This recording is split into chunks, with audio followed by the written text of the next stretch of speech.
PR সিস্টেমে নির্বাচন আমরা চাই, পিআর সিস্টেমে নির্বাচন, সংখ্যানুপাতিক হারে নির্বাচন।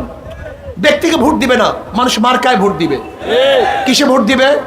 মার্কা থাকবে, গোটা বাংলাদেশে মার্কা থাকবে, ব্যক্তি থাকবে না, চোর ডাকাত কেউ থাকবে না, পেশি শক্তি থাকবে না, মার্কা মানুষ ভোট দিবে। যেই মার্কায় যেই পার্সেন্টেজে ভোট পাবে ওই পার্সেন্টেজ অনুযায়ী তাদের সদস্য সংসদে যাবে। যেরকম ধরে নেন হাত পাকা মার্কা যদি 30% ভোট পায় তাহলে 100%-এর 30%-এ কয়টা হয়? 30টা। 30টা সিট তারা পাবে। কথাটা বুঝাতে পারি নাই? এই 30 জন প্রতিনিধি হাত পাখা সংসদে থাকবে। পিআর সিস্টেমে নির্বাচন হলে বাংলাদেশের সকল পেশার, সকল দলের, সকল আদর্শের প্রতিনিধি যখন সংসদে থাকবে তখন সম্মিলিত সংসদ হবে, সবার অধিকার বাস্তবায়ন হবে। যে আল্লাহ আমাকে এবং আমাদের সবাইকে আগামী নির্বাচনে ইসলাম হুকুমত কায়েম করার জন্য হাত পাকা প্রতীকে ভোট দেওয়ার তৌফিক দান করেন এবং তাদের সাথে কাজ করার তৌফিক দান করেন। ইসলামী আন্দোলন বাংলাদেশ মতলব উত্তর থানা শাখা কর্তৃক আয়োজিত আজকে গণসমাবেশের সম্মানিত সভাপতি স্থিরে তাজ শ্রদ্ধাভাজন ওলামায়ে কেরাম, সর্বস্তরের ইসলাম প্রিয় দেশপ্রেমিক ভাইয়েরা আমার, আল্লাহ পাকের শুকর যে মাওলাই করিম আপনাকে আমাকে মহৎ এক উদ্দেশ্যকে সামনে নিয়ে এখানে উপস্থিত তৌফিক দান করেছেন, এর জন্য শুকরিয়া তান সবাই বলে আলহামদুলিল্লাহ। আমরা বাংলাদেশ আবারও স্বাধীনতা অর্জন করেছি। এখন আমরা স্বাধীনভাবে কথা বলতেছি। এখানে যারা আসছি তারাও স্বাধীনভাবে আসতে পেরেছি। ভয় নাই, ভীতি নেই যে যাওয়ার সময় আক্রান্ত হব, অপমানিত হব, অপদস্থ হব, লাঞ্ছিত হব, গুণ হব, খুন হব, এরকম চিন্তা ভাবনা নাই। সবার মনের মধ্যে খুশি, কথা ঠিক না? কেন স্বাধীন হয়েছি? বৈষম্য বিরোধী আন্দোলন কেন করেছি? বৈষম্য দূর করার জন্য। 71-এ কেন স্বাধীনতা অর্জন করেছিলাম? সাম্য, মানবিক মর্যাদা, সামাজিক ন্যায় বিচার প্রতিষ্ঠিত করার জন্য। আপনারা অনেকেই জানেন না 71-এ আমরা পাকিস্তান থেকে আলাদা হয়েছিলাম। 47-এ আমরা ভারত থেকে আলাদা হয়েছিলাম। কেন? কারণটা কি? দেশ তো ছিল, কিন্তু যেহেতু সংখ্যাগরিষ্ঠ হিন্দুরা মুসলমানদের সাথে বৈষম্য করার কারণে আমরা মুসলমানদের নামে একটা আলাদা ভূখণ্ড সৃষ্টি করেছিলাম, তার নাম পাকিস্তান। আবার পশ্চিম পাকিস্তান থেকে পূর্ব পাকিস্তান আলাদা করছিলাম কেন? একই তো দেশ ছিল। পশ্চিমারা আমাদের সাথে বৈষম্য করার কারণে আমরা আবারও দেশটাকে স্বাধীন করেছিলাম। সেই স্বাধীনতার ঘোষণা কি ছিল? ভিত্তি কি ছিল? ভিত্তি ছিল সাম্য, মানবিক মর্যাদা, সামাজিক ন্যায় বিচার। সাম্য, সবাই সমান, বাংলাদেশের নাগরিক, জেলে, তাঁতি, কুলি, মজদুর, ঋষি, কামার, চামার, শ্রমিক, শিক্ষিত, মূর্খ, পুরুষ, মহিলা, সবাই সমান, বাংলাদেশের নাগরিক, সবার অধিকার সমান। এই সাম্যতার জন্যই বাংলাদেশ সৃষ্টি করেছিলাম। কিন্তু আজকে 53 বছর পর্যন্ত সেই সাম্যতা সৃষ্টি হয় নাই। হয়েছে নাকি? যারা ক্ষমতায় ছিল চাকরি তাদের, যারা ক্ষমতায় ছিল না তারা চাকরি থেকে মাহরুম। যারা ক্ষমতায় ছিল পেট পুরে তারাই খেয়েছে, আর যারা ক্ষমতায় ছিল না তারা ক্ষুধার্ত ছিল। যারা ক্ষমতায় ছিল তাদের লন্ডন, আমেরিকায়, কানাডায় বাড়ি হয়েছে, আর যারা ক্ষমতায় ছিল না খোলা আকাশের নিচে জীবনভর ঘুমিয়েছে।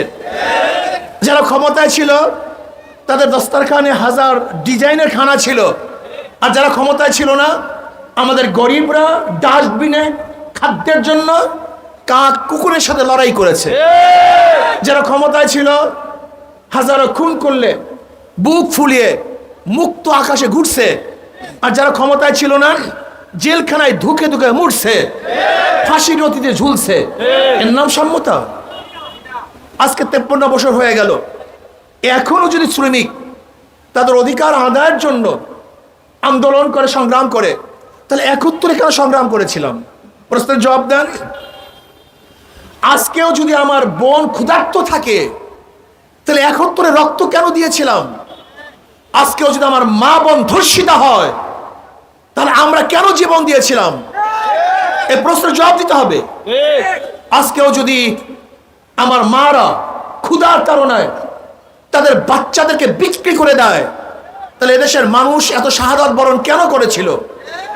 আজকেও যদি চিকিৎসার অভাবে আমাদের গরিব বাবারা, গরিব মারা ধুকে ধুকে মরে, তাহলে আন্দোলন স্বাধীনতা কেন করেছিলাম? আজকেও যদি জুলুম অত্যাচার চলতে থাকে, তাহলে সেই সংগ্রামে আমরা কেন জীবন দিয়েছিলাম? ব্যর্থ হয়েছিল 71-এর সংগ্রাম, 71-এর আন্দোলন। ভেবেছিলাম শেখ সাহেব দুনিয়ার থেকে বিদায় হলে এদেশের মানুষ শান্তি পাবে, কিন্তু আমরা কি দেখলাম? মানুষ শান্তি পায় নাই। ভেবেছিলাম যদি বিএনপি ক্ষমতা আসে তাহলে মানুষ শান্তি পাবে, কিন্তু মানুষ শান্তি পায় নাই। আবার এরশাদ সাহেব ক্ষমতা দখল করছে, ভেবেছিলাম এবার মানুষ শান্তি পাবে, কিন্তু এরশাদও শান্তি দিতে পারে নাই। এবার ভাবছি যদি আবারও মহিলা নেতৃত্ব প্রতিষ্ঠিত হয়, পুরুষরা যেহেতু ব্যর্থ হয়েছে, মহিলারা মনে হয় মানুষকে শান্তি দিতে পারবে। 91-তে আমরা বেগম খালেদা জিয়াকে ক্ষমতায় নিয়ে আসলাম, কিন্তু মানুষ শান্তি পায় নাই, মুক্তি পায় নাই। আবার আজকে কত বৎসর সে শেখ হাসিনার জাতা কলের মধ্যে আমরা আবদ্ধ ছিলাম, মানুষ শান্তি পায় নাই, মুক্তি পায় নাই। এর কারণটা কোথায়? এর কারণটা কি? আমরা কারণ আবিষ্কার করি নাই। সেই দিন আমাকে একজন প্রশ্ন করছে সাংবাদিক, আপনি একজন প্রাইম মিনিস্টার কয় টার্ম চান? 1 মেয়াদি না 2 মেয়াদি না 3 মেয়াদি না 4 মেয়াদি, কয় মেয়াদি চান? আমাকে প্রশ্ন করছে। যে অনেকেই বলছে 2 মেয়াদের বেশি কোনো প্রাইম মিনিস্টার থাকতে পারবে না, আপনি কয় মেয়াদি চান? আমি বললাম দেখেন ভাই, চোর যদি 1 বছরের জন্য আসে, 1 বছর সে চুরি করবে, আর ভালো মানুষ যদি 100 বছরের জন্য বসে, সে কোনোদিন চুরি করবে না। আসলে আমাদের সমস্যাটা কোথায়? আসল জায়গায় কেউ চিকিৎসা করি না, অন্য জায়গায় চিকিৎসা করি। এখানে যারা যুবক বাবারা আছেন, ছাত্র বাবারা আছেন, মুরব্বী আছেন, এই প্রশ্নের জবাব দেন। একজনের নাম এ, একজনের নাম বি, একজনের নাম সি। এ বি সি, 3 জনই চোর, 3 জনই ক্ষমতা আছে। এ সে কি করবে? কথা বলেন। হটাও এ, আন্দোলন সংগ্রাম হরতাল অবরোধ রাখতে চাই না এ, হটাও এ, বসাও বি, কি করবে? আবার আন্দোলন, আবার সংগ্রাম, আবার হরতাল, হটাও বি, বসাও সি, কি করবে? কারণটা কি? একজন চিন্তা করছেন? আমাদের সমস্যা এখানে আমরা ব্যক্তি এবং দলের পরিবর্তন করছি, নীতি আদর্শে পরিবর্তন করি না। এরকম যদি 1000 এ 1000 বি পরিবর্তন করি, চুরির পরিবর্তন হবে না? থানার ওসি পরিবর্তন হয়, ঘুষের পরিবর্তন হয় না কেন? জেলার এসপি সাহেব পরিবর্তন হয়, কিন্তু দুর্নীতি পরিবর্তন হয় না কেন? ডিসি সাহেব চলে যায়, কিন্তু দুর্নীতি যায় না কেন? চেয়ার পরিবর্তন হয়, আদর্শ নীতি পরিবর্তন হয় না। আমি চ্যালেঞ্জ দিয়ে বললাম আমার বাবাদেরকে, আমার ছোট ভাইদেরকে বলবো, আমার বাবাদেরকে বলবো, কিয়ামত পর্যন্ত আদর্শহীন লোক যদি পরিবর্তন করো, তাহলে আবারও রক্ত দিবা, আবারও আন্দোলন করবা, আবারও সংগ্রাম করবা, সাম্য, মানবিক মর্যাদা, সামাজিক ন্যায় বিচার প্রতিষ্ঠিত হবে না। মাদার গাছ লাগিয়ে আমের আশা করা যায় না, তেঁতুল লাগিয়ে মিষ্টি ফলের আশা করা যায় না। চোর, ডাকাত, বদমাশ, বেঈমানদের মাধ্যমে দেশকে দুর্নীতিমুক্ত করা যায় না। চোরের মাধ্যমে চুরি দূর করা যায় না, জালেমের মাধ্যমে জুলুম বন্ধ করা যায় না, ডাকাতের মাধ্যমে ডাকাতি বন্ধ করা যায় না, দুর্নীতিবাজদের মাধ্যমে দুর্নীতি বন্ধ করা যায় না, ধর্ষকদের মাধ্যমে ধর্ষণ বন্ধ করা যায় না, অসৎ চরিত্রের মানুষের মাধ্যমে কোনোদিন মানুষকে সৎ বানানো যায় না। এর জন্য আমাদের আরেকটা আন্দোলন করতে হবে। শুধু নেতা নয়, নীতির পরিবর্তন চাই। শুধু নেতা নয়, নীতির পরিবর্তন চাই। পীর সাহেব রহমতুল্লাহ চরমোনাই, আমাদের শায়েখ মোর্শেদ নব্বরুল্লাহ বারকাত আগে বলেছেন, শুধু নেতা পরিবর্তন করলে হবে না, নীতির পরিবর্তন করতে হবে। যুক্তি। 5 তারিখ আন্দোলন করেছি আমরা, জীবনের রিস্ক নিয়ে মাঠে ছিলাম আমরা, জীবনের রিস্ক নিয়ে হাজারো মানুষ মাঠে ছিল। অথচ 5 তারিখের পর কি দেখলাম? আবারও দখলদারি, আবারও চাঁদাবাজি, আবারও সেই খুন, আবারও সেই মিথ্যা মামলা। তা কিসের জন্য আন্দোলন করেছি? কিসের জন্য রাস্তায় ছিলাম? কিসের জন্য মানুষ জীবন দিয়েছে? কিসের জন্য মানুষ আহত হয়েছে? আমরা বাংলাদেশে আর একটাও মিথ্যা মামলা দেখতে চাই না। আমার ব্যবসায়ী ভাইরা দোকানদারি করবে, ব্যবসা করবে, 1 টাকা আমার দোকানদার ভাইরা চাঁদা দিবে না। আমার রিক্সাওয়ালা, শ্রমিক, কুলি, মজদুর, তারা রিক্সা চালাবে, গাড়ি চালাবে, 1 টাকা ঘুষ প্রদান করবে না। আমার প্রত্যেকটা মানুষ বাংলাদেশের বুকে স্বাধীনতা নিয়ে বুক ফুলিয়ে হাঁটবে, অপদস্থ হবে না, লাঞ্ছিত হবে না, গুম হবে না, খুন হবে না। বাংলাদেশের প্রত্যেকটা মানুষের অধিকারকে ফিরিয়ে দিতে চাই, প্রত্যেকটা মানুষের অধিকার ফিরিয়ে দিতে চাই। হাজারো গরিব মেধাবী পয়সার অভাবে, টাকার অভাবে শিক্ষিত হতে পারছে না। অবশ্যই সরকারকে তার জিম্মা নিতে হবে। যে কোনো মেধাবী, চাই জেলার হোক, তাঁতির হোক, কুলির হোক, মজদুর হোক, মেতনের সন্তান হোক না কেন, সে যদি মেধাবী হয়, উচ্চ শিক্ষায় শিক্ষিত করার দায়িত্ব সরকারে থাকবে, তার থাকবে না, তার পরিবারে থাকবে না। এই জিম্মা সরকারকে গ্রহণ করতে হবে। আজকে মিসকিনের জিম্মা সরকারকে গ্রহণ করতে হবে। আজকে এতিমদের দেখভাল সরকারকে করতে হবে। আজকে বিধবাদের পেটের ক্ষুধা নিবারণের দায়িত্ব সরকারকে বহন করতে হবে। আজকে হাজারো রোগী যারা চিকিৎসাহীন অবস্থায় আছে, গরিব, তাদের চিকিৎসার ব্যবস্থা সরকারকে করতে হবে। আজকে যারা বস্ত্রহীন, তাদের বস্ত্রের দায়িত্ব সরকারকে নিতে হবে। আজকে যারা গৃহহীন, তাদের গৃহের ব্যবস্থা সরকারকে করতে হবে। যারা বস্ত্রহীন, তাদের বস্ত্রের ব্যবস্থা সরকারকে করতে হবে। আমি আশ্চর্য হয়ে যাই আমার গরিব বাবাদের চেহারার দিকে তাকিয়ে। ইসলাম সম্পর্কে বুঝেই না। শুধু একটা থিম দেবো, খুব ভালো মতো বুঝবেন। বর্তমান অর্থনীতি ধনীকে ধনী বানায় আর গরিবকে শুধু গরিব বানায়। উদাহরণস্বরূপ, আজকে একজন কৃষক, একজন ঋষি, একজন চামার ব্যাংকে যাবে, বলবে ভাই আমাকে 1 লক্ষ টাকা লোন দেন।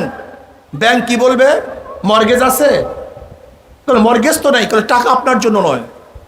তা টাকা ব্যাংকের কার জন্য? যার আগেই 1 লক্ষ টাকা আছে। বড়লোকদের জন্য ব্যাংক সাহায্য দেয়, লোন দেয়, কিন্তু গরিবদের জন্য। তাহলে বর্তমান অর্থনীতি ধনীকে ধনী বানায়। লোন দিছে কাকে?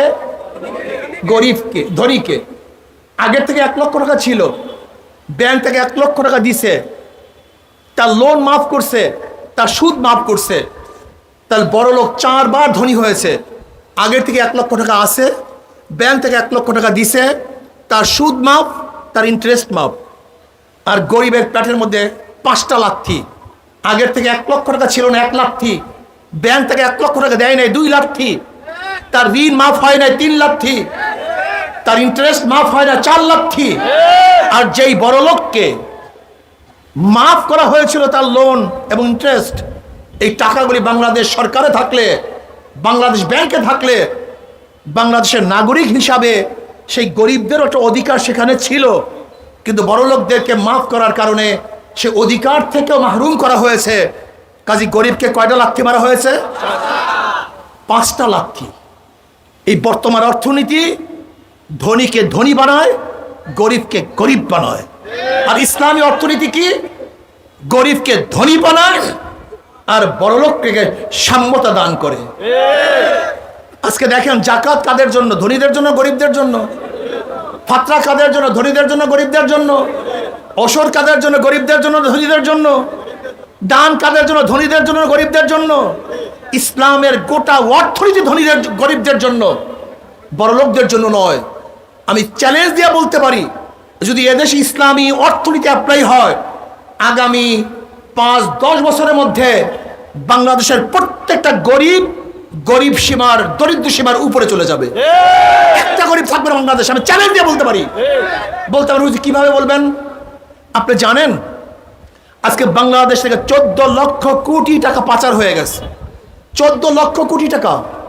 আজকে 14 লক্ষ কোটি টাকা যদি বাংলাদেশের মানুষের মধ্যে সুষম বন্টন করা হতো, তাহলে একজন গরিবও পাওয়া যেত না। আজকে 98,000 কোটি টাকা ব্যাংক থেকে চুরি হয়ে গেছে। 98,000 কোটি টাকা। আপনারা জানেন আজকে বাংলাদেশ 18 লক্ষ কোটি টাকা ঋণী। এখানে যারা আছেন প্রত্যেকের মাথার উপরে 1.5 লক্ষ টাকার ঋণ আছে। প্রত্যেকের মাথার উপরে 1.5 লক্ষ টাকা ঋণ। আজকে মাত্র 20-25টা পরিবারের কাছে গোটা বাংলাদেশের অর্থনীতি। মাত্র 20-25 পরিবারের কাছে গোটা বাংলাদেশের অর্থনীতি। যদি সুষম বন্টন করা হতো তাহলে বাংলাদেশে কোনো গরিব থাকতো না। আজকে অর্থের অভাবে, মালের অভাবে, সম্পদের অভাবে মানুষ দরিদ্র নয়, সম্পদের অভাবে মানুষ ক্ষুধার্ত নয়। সুষম বন্টনের অভাবেই আজকে মানুষ ক্ষুধার্ত। সুষম বন্টনের অভাবেই মানুষ আজকে দরিদ্র। যদি বাংলাদেশের সমস্ত মাল সম্পদ সুষম বন্টন করতে পারতাম, তাহলে বাংলাদেশে একজন গরিবও খুঁজে পাওয়া যাইত না।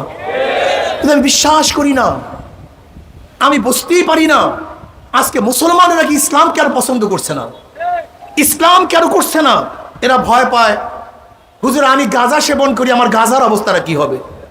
ইসলামী হুকুমত আমি মদ পান করে, মদের অবস্থাটা কি হবে? ইসলামী আসলে আমি চুরি করে, আমার চুরির অবস্থাটা কি হবে? আমি অনেক সময় বলি, ভাই যদি ইসলাম আসে তুমি মদ যদি না পান করো, গাঁজা সেবন না করো, তখন সমস্যা আছে। হুজুর এটা কিভাবে সম্ভব? আমি গাঁজা সেবন না করে পারবো কিভাবে?